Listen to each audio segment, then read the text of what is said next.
Bismillahirrahmanirrahim. Assalamualaikum warahmatullahi wabarakatuh. Alhamdulillah program diskusi reflektif bulan bermuhammadiyah bisa kembali hadir kali ini bersama dengan saya Vini Auliani. Dalam program ini kami akan menghadirkan berbagai macam majelis dari Persyarikatan Muhammadiyah, juga organisasi otonom, lembaga dan juga amal usaha Muhammadiyah. Dan kali ini yang berkesempatan untuk hadir adalah Organisasi Otonom Pemuda Muhammadiyah. Dan alhamdulillah saat ini sudah bergabung bersama-sama dengan kita, yakni Ketua Umum dari Pemuda dari Pimpinan Pusat Pemuda Muhammadiyah, yaitu Cak Nanto. Assalamualaikum warahmatullahi wabarakatuh, Cak Nanto. Waalaikumsalam warahmatullahi wabarakatuh, Mbak. Alhamdulillah. Apa kabar, Cak Nanto? Alhamdulillah baik, sehat. Alhamdulillah. Ini masih terus beraktivitas ya dalam masa pandemi ini juga dan udah mulai masuknya normal. Ya, harus terus optimis beraktivitas membantu musibah ini cepat berlalu sehingga bisa melakukan aktivitas kembali. Baik, ya Cak Nanto, tadi kita udah simak profil singkat tentang Pemuda Muhammadiyah. Namun mungkin bisa diceritakan kembali, sebenarnya ini Pemuda Muhammadiyah ini organisasi yang seperti apa sih? Apa yang spesial dari Pemuda Muhammadiyah ini dan apa yang membedakan Pemuda Muhammadiyah ini dengan organisasi pemuda lainnya ataupun organisasi pemuda Islam lainnya yang banyak juga berkembang saat ini? Begitu, demikian, silakan. Ya, makasih Mbak. Jadi Pemuda Muhammadiyah adalah organisasi otonom Muhammadiyah yang selalu bergerak dan selaras dengan gerakan dakwah Muhammadiyah, khususnya di bidang kepemudaan yang memang khusus ditangani oleh Pemuda Muhammadiyah sebagai tempat aktualisasi gerakan-gerakan anak muda Muhammadiyah yang berkumpul di dalam gerakan Pemuda Muhammadiyah dalam rangka mewujudkan cita-cita Muhammadiyah. Pemuda Muhammadiyah saya kira sudah umurnya lebih tua dari negara juga, gitu. Sudah 89 tahun juga. Jadi setiap periodisasi kepemimpinan selama 89 tahun ini, maka Pemuda Muhammadiyah selalu ingin berkhidmat kepada agama, berkhidmat kepada bangsa dan negara, tentu berkhidmat pencetak kader-kader Muhammadiyah lewat Pemuda Muhammadiyah. Apa yang spesial sebenarnya gerakan-gerakan Pemuda Muhammadiyah kan sebagai bagian dari topangan generasi muda bagi Persyarikatan Muhammadiyah, tempat aktualisasi anak-anak muda Muhammadiyah yang berhimpun di Pemuda sebagai tempat aktualisasi dari kemampuan-kemampuan anak muda Muhammadiyah yang berkumpul di Pemuda Muhammadiyah, khususnya dalam rangka menopang gerakan dan sebagai generasi penerus dakwah Persyarikatan Muhammadiyah. Hal-hal yang lebih unik sebenarnya sebagai sumbangsi yang sangat besar yang membedakan sebenarnya gerakan-gerakan kepemudaan di Indonesia tentunya lebih fokus bagaimana menempatkan kader-kader muda khususnya di Indonesia di dalam bingkai Islam berkemajuan yang sekarang dinarasikan oleh Muhammadiyah. Tentu topangan-topangan yang hadir di gerakan-gerakan pemuda adalah bagaimana memberikan rasa solutif dan proses kemandirian yang sangat besar agar generasi-generasi muda tidak kehilangan arah untuk pembangunan masa depan bangsa kita ini. Baik, ya Cak Nanto, tadi kan disebutkan juga bahwa Pemuda Muhammadiyah ini ingin selalu bisa berkhidmat gitu ya dan juga berkiprah di masyarakat. Nah, ini bisa juga diceritakan apa aja nih kiprah dari Pemuda Muhammadiyah yang sudah banyak dilakukan di masyarakat. Yang banyak kami lakukan adalah bagaimana secara struktur organisasi Pemuda Muhammadiyah terus menjadi bagian dari ladang-ladang amal kader-kader muda di masyarakat, baik membantu amal usaha Muhammadiyah di dalam mengabdikan dirinya, yang kedua mengabdikan kemanusiaannya dengan cara-cara ikut terjun ke masyarakat, tentunya dengan para dai-nya, terus kebencanaan. Kami punya Komando Kesiapsiagaan Angkatan Muda Muhammadiyah selalu siap ketika ada bencana hadir untuk membantu masyarakat. Yang kedua, bagaimana masyarakat terbina peningkatan kapasitasnya untuk mendorong ketertinggalan dalam pendidikan. Misalnya ada banyak program kemandirian ekonomi yang selama ini untuk periode kali ini kami lebih fokus bagaimana peningkatan kemandirian ekonominya, termasuk kita punya youth camp pertanian yang sekarang kita pilot projectkan di Brebes, Bumi Ayu Brebes, terus ada Warungmu, ada banyak aktivitas ruang-ruang ekonomi untuk peningkatan sumber daya masyarakatnya agar teman-teman kader-kader Kokam dan kader-kader pemuda Muhammadiyah secara individu dia sudah memiliki ruang kemapanan sehingga untuk melakukan dakwah bermuhammadiyah menjadi lebih semangat gitu. Jadi tidak terlalu ini, walaupun ini masih banyak butuh perjuangan, yang jelas upaya ini dalam rangka untuk membantu kader-kader muda Muhammadiyah memiliki ruang-ruang ekonomi yang bisa membantu kemandirian dirinya sembari mampu untuk memperluas dan mempermudah jalan dakwah lewat pemuda Muhammadiyah. Baik, Masya Allah. Tadi beragam sekali ya kiprah yang udah dilakukan di masyarakat. Nah, kalau untuk program rutin harian atau bulanan dari Pemuda Muhammadiyah ini seperti apa sih? Dan juga program unggulan atau prioritasnya terutama saat pandemi nih. Kita kan hampir 2 tahun ini nih udah menjalani pandemi, seperti itu. Yang kami lakukan di masa pandemi adalah bahwa tujuan pokok dari hadirnya Pemuda Muhammadiyah kan adalah kaderisasi kader muda Muhammadiyah lewat pemuda Muhammadiyah. Itu yang tidak boleh hilang. Maka kami biasanya ada agak rigid proses pengkaderan kita, maka ada inovasi-inovasi pengkaderan yang sebelumnya tidak diatur, misalnya bagaimana pengkaderan offline, pengkaderan online yang selama ini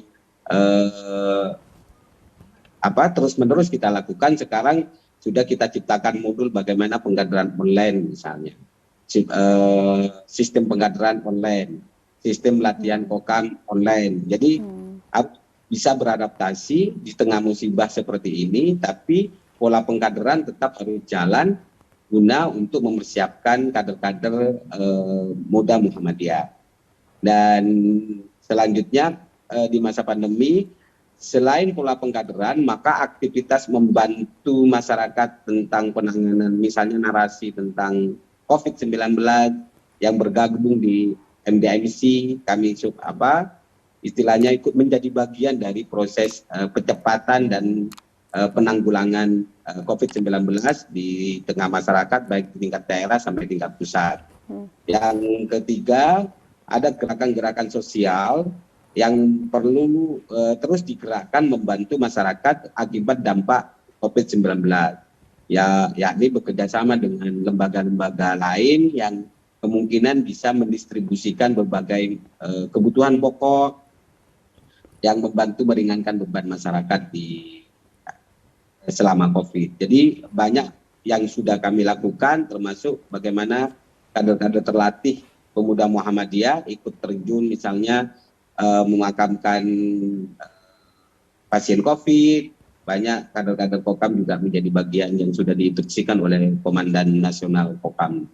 Dan aktivitas pengkaderan, aktivitas perekonomian, pelatihan skill, itu terus kami lakukan dalam rangka agar tidak terjebak pada problem COVID yang selama ini memang sangat mengganggu dalam banyak aktivitas yang selama ini kita lakukan sehari-hari sebelum adanya COVID. Ya, baik. Cak Nanto, ini kami juga dapat info kalau Pemuda Muhammadiyah juga memberikan bantuan terkait pandemi ini hingga ke Papua. Ini luar biasa sekali. Ini mungkin bisa diceritakan juga pengalamannya dan juga perjalanannya bagaimana bisa hingga menyasar ke Papua seperti itu. Semua daerah kami selalu berupaya menjadi bagian membantu meringankan beban masalah COVID-19. Karena COVID-19 ini tidak hanya diderita oleh teman-teman Jakarta, tapi juga diderita oleh seluruh Indonesia, bahkan seluruh dunia. Upaya-upaya menyalurkan segala bantuan, termasuk pendampingan psikologi, pendampingan pendidikan gitu, maka salah satunya adalah kebutuhan pokok sehari-hari. Nah, karena banyak jejaring yang selama ini kita lakukan, misalnya dengan Benih Baik, dengan Lazismu, bagaimana menyalurkan mapping orang-orang yang memang sangat membutuhkan, termasuk DKI. Jadi proses awal kami melakukan bantuan termasuk mengirimkan disinfektan, pendidikan, masker, dan sebagainya di masjid-masjid, di gereja misalnya, tetap menjadi bagian dari proses kemanusiaan yang harus dilakukan. Jadi tergantung daerahnya seperti apa. Dan kemarin misalnya kerjasama dengan Buddha Suci, misalnya kita di Banten, DKI, kita memberikan bantuan sekitar 200 ton beras kepada masyarakat. Yang ketiga, pengiriman kepada relawan-relawan kesehatan tentang APD dan sebagainya. Kami juga mencari solusi meringankan beban walaupun tidak menjadi tugas pokok di Muhammadiyah. Baik, ini seru sekali, namun tampaknya kita jeda sejenak ya Cak Nanto ya. Nanti akan kita lanjutkan kembali. Baik pemirsa, jangan kemana-mana, kami akan kembali setelah jeda berikut ini. Baik pemirsa, terima kasih masih bersama kami dalam diskusi reflektif Bulan Bermuhammadiyah bersama dengan pemuda Muhammadiyah. Baik Cak Nanto, kita lanjutkan kembali. Ini tadi Cak Nanto juga menyebutkan tentang ada Kokam ya, selain kaderisasi, fokusnya juga adalah mengembangkan Kokam. Nah ini mungkin bisa diceritakan juga, Kokam ini kan bagian dari pemuda Muhammadiyah ya. Ini Kokam ini fungsinya apa aja gitu? Bagian dari pemuda Muhammadiyah ini Kokam mulai terbentuk kapan dan bagaimana sih kiprahnya juga di masyarakat, dan kalau pemuda-pemuda lainnya juga ingin bergabung ke Kokam itu bagaimana kita? Ya, Kokam ini bagian Komando Kesiapsiagaan Angkatan Muda Muhammadiyah yang di bawah naungan pemuda Muhammadiyah adalah kader-kader yang memang dipersiapkan untuk terlatih ya untuk proses kebencanaan yang sekarang menjadi tagline Kokam adalah kebencanaan, ekologi, dan ada tiga tagline yang selama ini menjadi fokus kami, sosial, kemanusiaan yang selama ini. Jadi kami fokuskan untuk itu. Bagi teman-teman kader-kader muda Indonesia yang mau masuk baju Kokam, tentu pertama dia memiliki visi yang sama terhadap Muhammadiyah. Ya, yang kedua tentu bagaimana sebaran dakwah berKokam, tentu yang dibangun adalah persyarikatan Muhammadiyah. Nah, kader-kader yang terlatih ini akan kami selalu pupuk, bahkan kemarin standarisasi pelatihan Kokam, diklat Kokam, terus habis itu kita bangun dengan spesialisasi keahlian, terus dibangun di teman-teman Kokam dalam rangka membantu persyarikatan. Jadi mengawal keamanan para tokoh-tokoh Muhammadiyah, terus ada kemandirian juga di teman-teman Kokam juga kami bangun. Jadi memang periode ini kemarin kami memberesin pertama tentang standarisasi buku-buku panduan Kokam yang berserakan, kami kumpulkan lagi dan disatukan dan dirembuk kembali oleh teman-teman Kokam nasional untuk jadi panduan yang akan datang. Jadi semua dengan gagasan-gagasan baru, dengan model-model baru, semoga Kokam menjadi embrio baru tempat bagi aktualisasi kader-kader yang memiliki spesialisasi, baik pelatihan fisik, baik pelatihan rohani, baik pelatihan intelektual yang terbentuk di dalam tubuh Kokam. Itu, Pak. Ya, baik. Iya, Cak Nanto. Nah, untuk pemuda Muhammadiyah sendiri, ini prinsip apa sih atau nilai-nilai penting apa yang selalu dikedepankan oleh pemuda Muhammadiyah dalam menjalankan roda gerak organisasi ini biar nggak melenceng gitu mungkin? Prinsip-prinsip Muhammadiyah menjadi prinsip pemuda Muhammadiyah juga.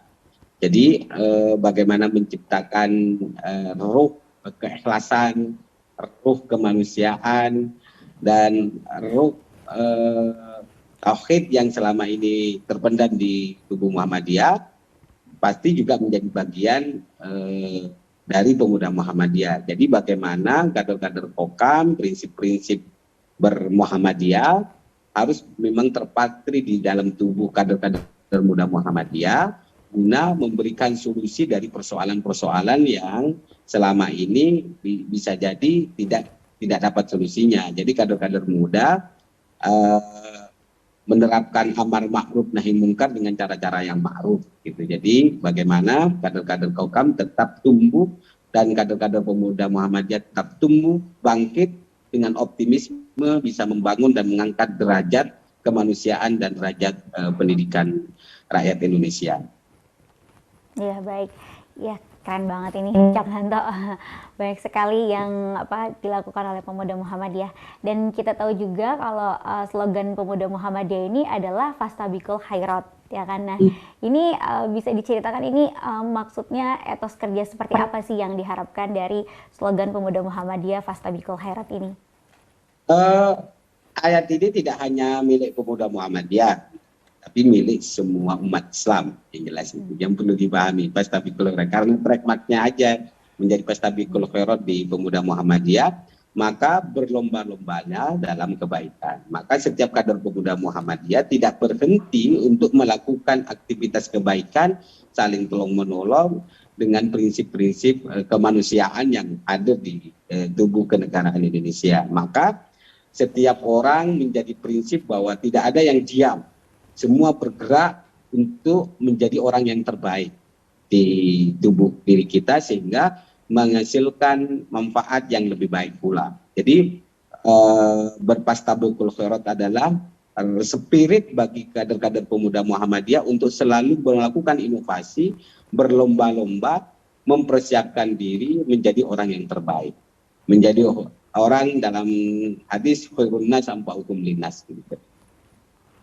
Ya baik, ya Cak Nanto, ini kalau boleh tahu juga pemuda Muhammadiyah ini sudah tersebar di mana saja ya, dalam artian seberapa besar kira-kira kekuatan dari organisasi otonom pemuda Muhammadiyah ini, karena kan dari pusat ke wilayah, daerah, dan juga cabang ataupun ranting gitu. Apakah semuanya sudah merata ke setiap wilayah gitu? Ini seberapa besar sih kekuatannya gitu?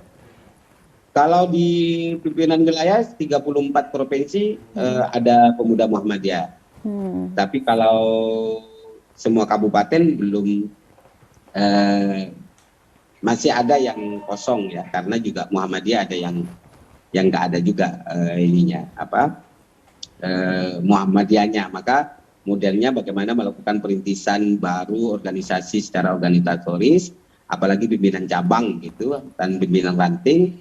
Jadi ada banyak, yang paling banyak Jawa, Sumatera, Sulawesi itu agak masif, agak 100% setiap kabupaten ada Muhammadiyah, ada pemuda Muhammadiyahnya. Tapi banyak dakwah-dakwah yang lain yang perlu dilakukan. Jadi perlu banyak penyebaran, dan kami berupaya bahwa lewat pemuda Muhammadiyah maka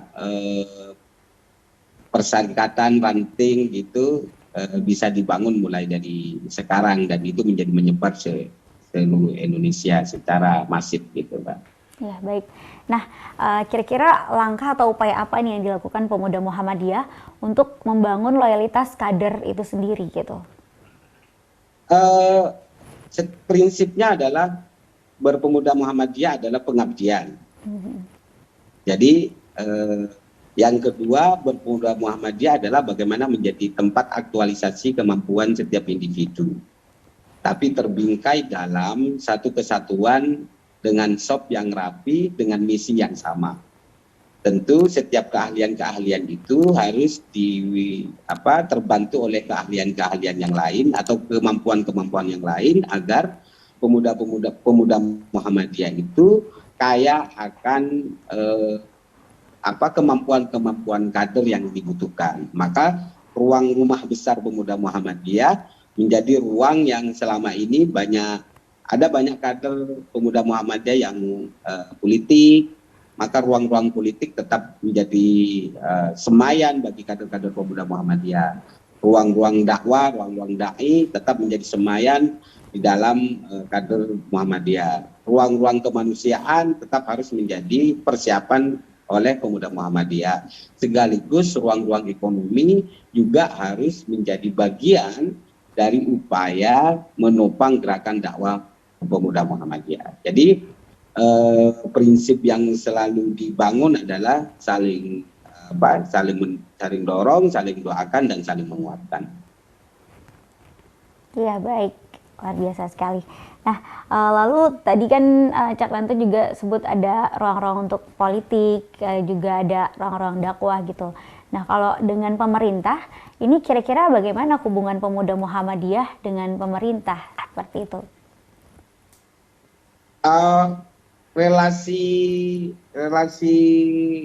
pemuda Muhammadiyah dan pemerintah kan partner lah ya dalam rangka membangun kehidupan Indonesia. Jadi kalau ada yang melenceng, maka pemuda Muhammadiyah yang terdepan untuk menjadi kritisnya. Tapi kalau ada upaya pengembangan dan kemajuan, maka pemuda Muhammadiyah juga yang terdepan membantu menjadi bagian dari gerakan-gerakan pemerintah. Jadi saling dukung, saling mengembangkan sih sebenarnya, tanpa ada upaya mendiskreditkan satu sama lain. Maka pemuda Muhammadiyah selalu, karena ini ormas dan pemerintah menjadi bagian pengelolaan negara, tetap harus menjadi bagian dalam proses dakwah agar setiap aktivitas kepemerintahan itu tidak melenceng dari garis-garis haluan negara, garis-garis nilai-nilai kebangsaan. Maka pemuda Muhammadiyah menjadi partner kritis di dalam pengembangan masyarakat Indonesia. Baik, jadi seiring sejalan, namun juga tetap menjadi partner yang kritis gitu ya untuk pemerintah. Nah, tapi dalam perjalanannya ini, apakah anggota dari pemuda Muhammadiyah ini boleh terjun ke dalam politik praktis seperti itu? Bagaimana? Kalau di pemuda Muhammadiyah nggak ada, di ADRT-nya tidak ada larangan untuk tidak aktif di partai politik. Jadi diperbolehkan. Jadi banyak kader-kader kami yang menjadi anggota partai, baik partai manapun, agak lengkap partainya di pemuda Muhammadiyah. Jadi biar dinamika yang berjalan sesuai dengan prinsip Muhammadiyah, bahwa organisasi Muhammadiyah bukan organisasi partai politik, maka setiap kader diberikan kesempatan untuk membawa nilai Muhammadiyah ke ruang-ruang partai politik. Jadi bagaimana kader-kader pemuda Muhammadiyah bisa mewarnai retorika di partai politik tersebut, sehingga bukan partai politik yang mewarnai pemuda Muhammadiyah, tapi pemuda Muhammadiyah, kader pemuda Muhammadiyah yang membawa nilai Muhammadiyah, yang mampu membawa nilai-nilai di partai politik. Sehingga jebakan-jebakan, misalnya teori-teori politik untuk saling sikut, saling ini, seharusnya menjadi diminimalisir itu, agar upayanya adalah bagaimana kader-kader pemuda Muhammadiyah untuk saling topang, saling dukung, dan saling mendoakan, sehingga kontribusi kader-kader pemuda Muhammadiyah di luar benar-benar nyata dan real gitu. Baik, Masya Allah. Baik Cak Nanto, ini seru sekali, namun kita jeda sejenak kembali ya. Dan juga pemirsa, kami akan lanjutkan kembali usai jeda yang berikut ini. Jangan kemana-mana. Baik pemirsa, kembali lagi dalam diskusi reflektif Bulan Bermuhammadiyah bersama dengan pemuda Muhammadiyah. Baik Cak Nanto, kita lanjutkan kembali diskusinya. Ini menarik sekali, kalau boleh tahu juga tadi kan banyak sekali kiprah yang dilakukan oleh Pemuda Muhammadiyah dan juga penguatan kader. Namun apa sih kira-kira tantangan, masalah atau hambatan nih yang dihadapi oleh Pemuda Muhammadiyah dalam terus mengembangkan organisasinya? Pertama bahwa tantangan terbesar kita adalah cara pikir yang stagnan, tidak mau maju. Tapi dengan hadirnya kita, maka kami cari solusi. Problem terbesarnya adalah persoalannya tentang kemandirian. Kader-kader Pemuda Muhammadiyah banyak yang belum mandiri. Yang kedua, banyak juga kader-kader Muhammadiyah yang misalnya di dunia politik masih belum pada posisi-posisi yang memiliki power kebijakan, mempengaruhi orang, sehingga maka desain ke depannya ya, yang ketiga problemnya adalah kader-kader dakwah. Jadi ketika komponen persoalan-persoalan yang kita hadapi ini, kami selalu mencari solusinya ya. Misalnya tentang kader politik ya, kader politik bagaimana desain kader-kader ke depan memang dipersiapkan mulai jauh-jauh hari agar kontribusi sosial di lapangan dipilih bukan karena modal, tidak hanya modal, tapi juga karena kontribusi modal sosial yang dimiliki. Kalau ekonomi, bagaimana sekarang menjadi partner-partner aktivitas UMKM misalnya, yang kami dampingi untuk mempercepat dan memperluas jaringan hasil dari usaha kader-kader Pemuda Muhammadiyah. Yang masalah kekurangan kader, maka kami selalu mendorong pelatihan-pelatihan dakwah dengan modal bagaimana misalnya yang mempersiapkan kader-kader dakwah, kader ulama kita. Yang kader-kader akademik misalnya, maka bagaimana kita menjembatani agar kader-kader yang tidak memiliki kemampuan untuk melanjutkan studi, kami bantu untuk menjadikan jaringan agar mendapatkan beasiswa. Fungsi-fungsi organisasi itu yang kami lakukan menjadi jembatan dari kekosongan atau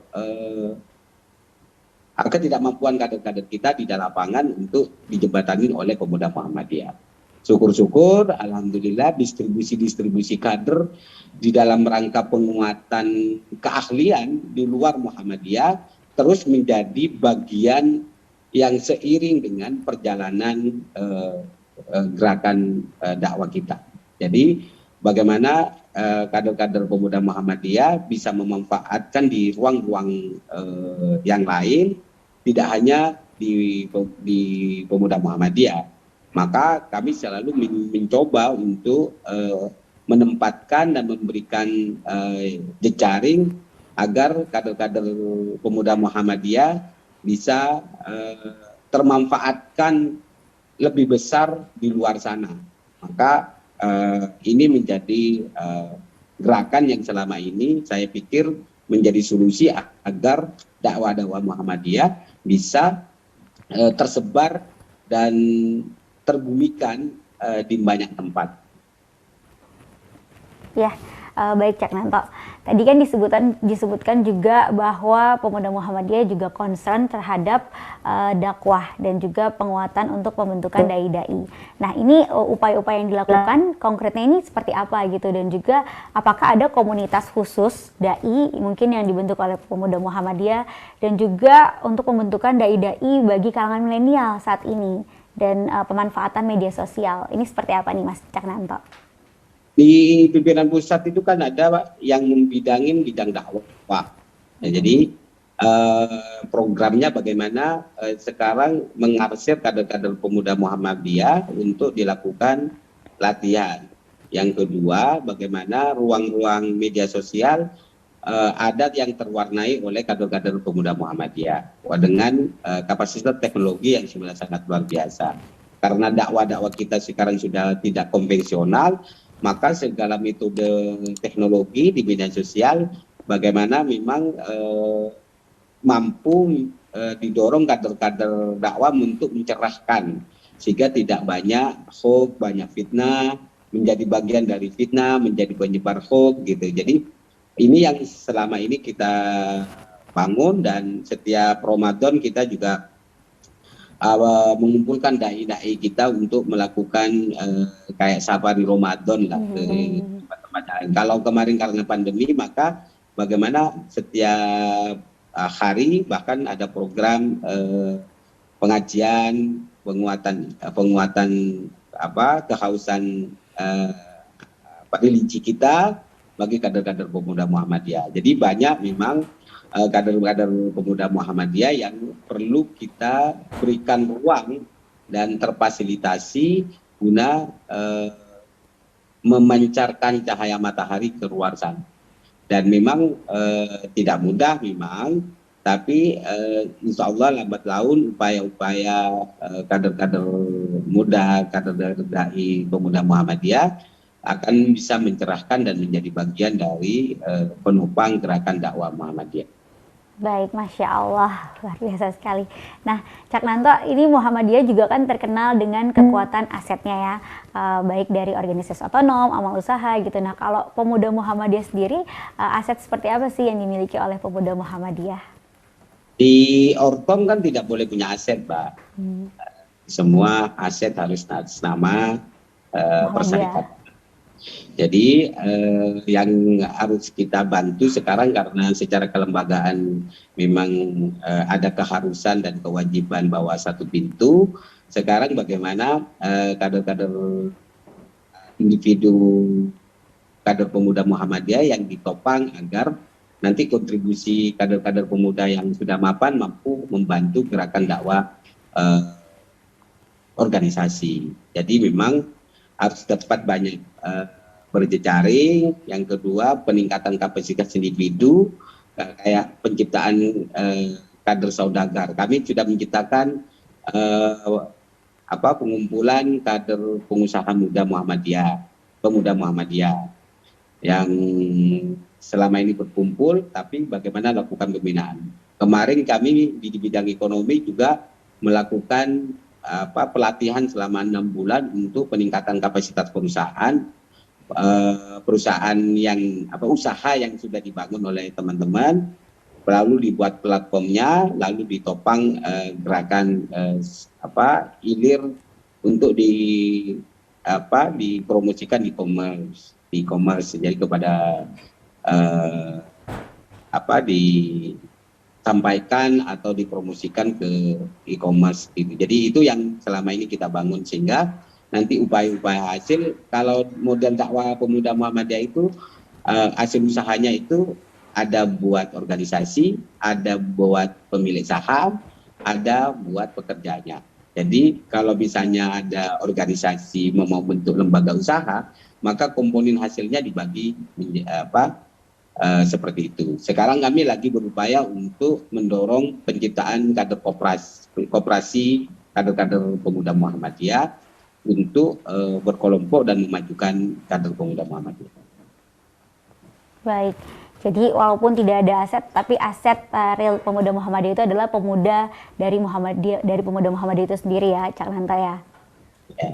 Siap ya, Cak Nanto. Ini tadi kan ada juga penguatan untuk usaha ya. Nah ini gimana sih caranya, kalau mungkin apakah ini masyarakat ataupun pemuda-pemuda yang di luar pemuda Muhammadiyah juga bisa ikut dari program pemuda Muhammadiyah ini tadi di bidang penguatan wirausaha seperti itu? Selama ini masih di internal pemuda Muhammadiyah. Jadi kader pemuda Muhammadiyah yang masih banyak belum digarap, sekarang lebih fokus ke pemuda Muhammadiyah, kader pemuda Muhammadiyah. Yang kalau nanti ada pelebaran sayap sebagai bagian dakwah dari pendampingan ekonomi, maka akan kami lakukan. Tapi kami masih fokus bagaimana penciptaan pendampingan bagi kader-kader pemuda Muhammadiyah. Misalnya sekarang bagaimana kader-kader pemuda Muhammadiyah bisa mendapatkan KUR. Sekarang lagi kita garap bagaimana gerakan Pertasop kerjasama dengan BUMN. Kalau kemarin dengan bantuan KUR bagi usaha-usaha, ada kami melakukan namanya Tokomu. Jadi toko kelontong yang bisa menjadi binaan pemuda Muhammadiyah. Yang kedua tentang pertanian. Jadi yang ketiga tentang teknologi. Jadi semuanya kami garap sesuai dengan potensi yang ada, dan yang banyak sekarang lagi garapan pertanian. Banyak daerah-daerah yang secara amal usahanya nanti pertanian nanti hasilnya dijual, terus setelah hasil jualan itu selain untuk penanam kembali tapi untuk menjadi bagian dari gerakan kegiatan-kegiatan organisasi. Baik, jadi memang untuk program-program ini dan juga banyak program unggulan tadi yang sudah disebutkan itu dikhususkan terlebih dahulu untuk anggota dari Pemuda Muhammadiyah itu sendiri.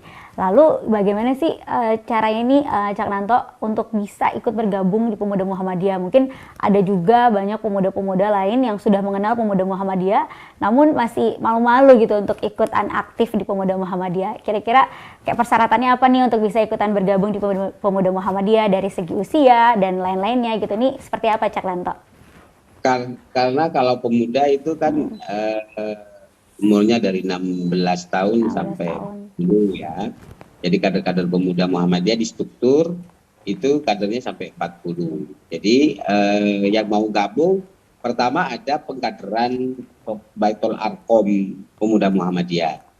Kalau kader Orkom tinggal masuk ke Pemuda Muhammadiyah. Jadi yang sudah melakukan pengkaderan di Orkom maka dia bisa disesuaikan di Pemuda Muhammadiyah.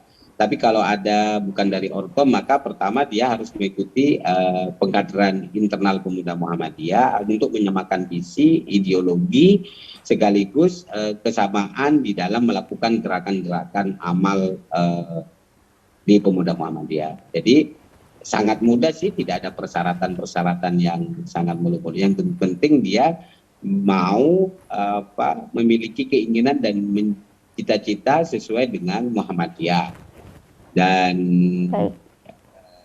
yang paling penting adalah Pemuda Muhammadiyah bukan ajang untuk kepentingan individu sebenarnya, tapi ajang menjadi jalan mengabdi lah kira-kira untuk menjadi ruang aktivitas kita semua. Ya baik, terima kasih Cak Nanto. Nah itu tadi, jadi untuk masuk ke Pemuda Muhammadiyah tidak ada perlu persyaratan khusus ya, seperti yang tadi disebutkan oleh Cak Nanto. Baik Cak Nanto, kita jeda sejenak dulu ya, nanti kita lanjutkan kembali. Pemirsa jangan kemana-mana, tetap bersama kami usai jeda berikut ini. Terima kasih pemirsa, Anda masih bersama kami dalam diskusi reflektif Bulan Bermuhammadiyah dengan Pemuda Muhammadiyah. Baik Cak Nanto, kita lanjutkan kembali. Ini tadi sudah banyak sekali memberikan penjelasan tentang Pemuda Muhammadiyah. Nah, kira-kira apa sih yang ingin atau yang belum diraih oleh Pemuda Muhammadiyah saat ini dan ingin diterapkan gitu cita-cita ke depannya dari Pemuda Muhammadiyah? Cita-cita terbesar Pemuda Muhammadiyah adalah bagaimana menyebar kemanfaatan kader ke seluruh pelosok Indonesia, menyebar menjadi penyejuk dalam gerakan-gerakan dakwah keindonesiaan dan membangun rasa kemandirian. Yang ketiga adalah bagaimana terdistribusinya kader-kader Pemuda Muhammadiyah dengan keahlian-keahlian ini untuk membangun umat, bangsa dan persyarikatan. Sebuah cita-cita yang luhur, tapi perlu ada perencanaan yang sangat detail. Memang proses yang akan menemukan itu semua, tapi kami di pimpinan pusat selalu berupaya bersama pimpinan wilayah, pimpinan daerah, dan pimpinan ranting bagaimana pertama mengasah diri kita, keimanan kita, kesolehan sosial kita, dan sekaligus bagaimana kita membangun masyarakat Indonesia yang berkemajuan. Tidak ada yang tertinggal dan tidak ada yang termiskinkan oleh keadaan. Maka lahirlah Pemuda Muhammadiyah untuk menjadi bagian dari perubahan-perubahan untuk mengaktualisasikan dari nilai-nilai ajaran yang sudah diajarkan di dalam Islam lewat Persyarikatan Muhammadiyah dan lewat Pemuda Muhammadiyah. Baik, nah kalau untuk prestasi terbesar mungkin dari Pemuda Muhammadiyah yang kelihatan wow gitu misalnya di tahun ini ataupun di saat pandemi seperti ini, apa itu Cak Nanto? prestasi terbesar adalah kader-kader pemuda Muhammadiyah tidak pernah lelah untuk menjadi bagian dari kemanusiaan yang sudah digariskan oleh Muhammadiyah untuk menjadi bagian solusi dari kemanusiaan. Baik. Ya, baik Cak Nanto. Dan kita tahu juga di bulan November ini adalah bulan bermuhammadiyah, di mana Muhammadiyah telah berusia 109 tahun. Nah, mungkin ini ada harapan-harapan dari pemuda Muhammadiyah, baik terhadap pemuda Muhammadiyah itu sendiri dan juga terhadap persyarikatan Muhammadiyah kita nih di usianya yang 109 tahun ini, Cak Nanto. Ya, pertama kami atas nama pimpinan pusat dan kader pemuda Muhammadiyah mengucapkan selamat milad yang ke-109 tahun Persyarikatan Muhammadiyah, tetap tumbuh dan terus memberikan solusi bagi persoalan-persoalan kebangsaan, persoalan kemanusiaan yang hadir di Indonesia, sekaligus tidak lelah untuk menyemai dan mendorong nilai-nilai Islam lewat Persyarikatan Muhammadiyah. Harapannya bahwa Muhammadiyah dengan umur yang sudah lebih 1 abad ini tetap lebih maju dan banyak merekrut dan mencerahkan semua masyarakat Indonesia. Dan bagi pemuda Muhammadiyah, kader pemuda Muhammadiyah, maka mari terus mengasah diri kita, mengasah keimanan kita, mencerahkan dan mempercepat feeling penciuman kita terhadap persoalan-persoalan yang ada untuk dijadikan gerakan pemuda Muhammadiyah untuk menjadi solusi terhadap persoalan-persoalan yang dihadapi oleh masyarakat atau persoalan yang dihadapi oleh umat dan bangsa kita. Maka sekali lagi harapannya di milad 190 tahun ini Muhammadiyah tetap mencerahkan bagi kehidupan berbangsa dan bernegara. Baik, amin, amin ya rabbal alamin. Nah ini terakhir mungkin ada yang ingin disampaikan Cak Nanto untuk rekan-rekan kader pemuda Muhammadiyah ataupun juga himbauan atau arahan untuk pemuda-pemuda milenial pada umumnya, silakan. Kami berharap atas nama pimpinan Surat Pemuda Muhammadiyah, bagi kader-kader pemuda Muhammadiyah, mari asah diri kita, asah penciuman sosial kita untuk membantu masyarakat yang membutuhkan. Dan sekali lagi organisasi ini adalah ladang amal kita dan ladang aktualisasi kemampuan kita. Maka jangan lelah untuk selalu mengabdikan diri kita bagi kemajuan persyarikatan, kemajuan bangsa dan umat di Indonesia. Tetap optimis. Mari lakukan aktivitas sesuai dengan petunjuk protokol yang sudah diatur oleh Muhammadiyah dalam rangka bisa menjawab dan menurunkan musibah yang kita hadapi ini. Semoga musibah ini segera berlalu sehingga kita bisa melakukan aktivitas yang lebih tepat untuk melakukan pencerahan bagi keadaan kita itu. Saya kira begitu, Pak.